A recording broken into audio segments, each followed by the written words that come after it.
Ladies and gentlemen, my name is Coffee Break, and welcome back to game number 2 in this best of 3 series from the Midwest Amateur Esports League.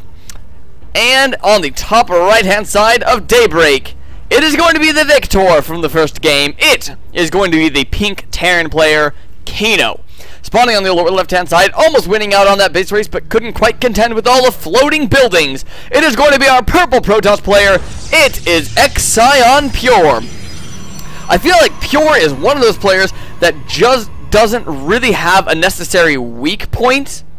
Obviously he can lose games. I'm not saying, like he's the most amazing player that's ever played StarCraft, but, he doesn't have a specific area that's a weak point. I was talking about in the first series, again, no spoilers, that just Exion Spawn's weakest point was his early game. I feel like he dies to a lot of early game aggression, but, if he gets to that late game, he is just about impossible to take down. I feel like Pure's a much more rounded player in that sense. It's a lot more difficult, say, oh, I'm going to hit him with early aggression and kill him that way. I mean, you kind of have to focus more on just, the game itself. You can't focus so much on a stage of the game. You have to focus on the meta game that he's playing. And I think that's a real advantage for Pure to be able to maybe make a comeback in this series. He does get a little bit on tilt sometimes, but I think that last game was close enough. I think he's feeling good enough about it that I don't think that that'll throw him too much on kilt. I mean, pretty much he saw something somewhat relatively standard. While you don't see that style of 2-rack aggression too terribly often, I mean, that was fairly, that was a pretty big, I need to do damage or else I'm going to lose. And, I mean, even at that, maybe if he hadn't had that awkward proxy all the way out across the map, he might have been able to do a little bit better against that.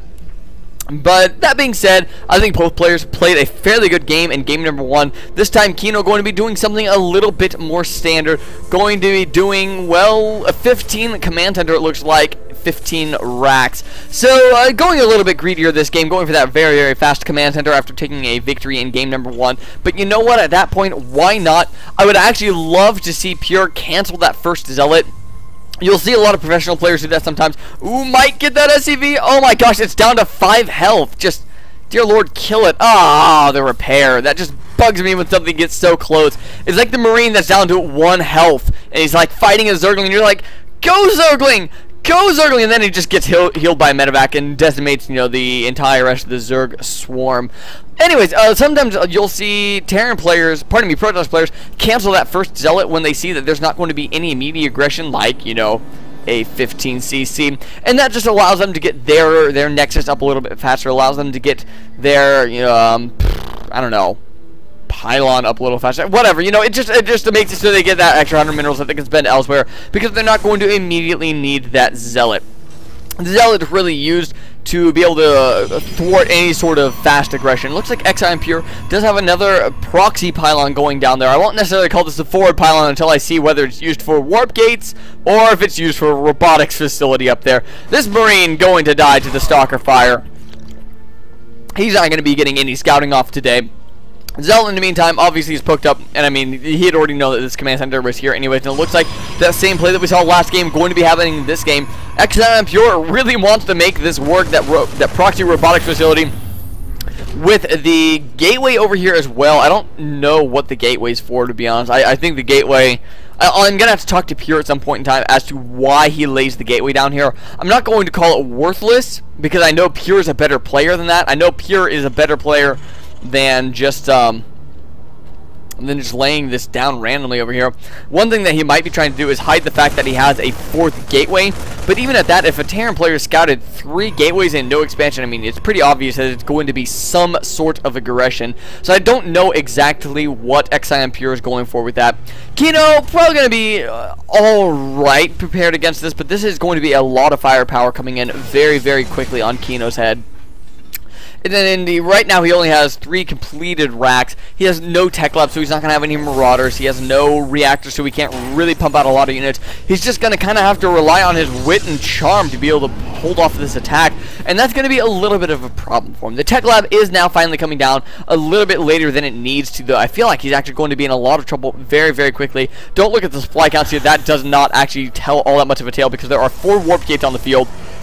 So obviously, This can all, that can shoot up very, very quickly.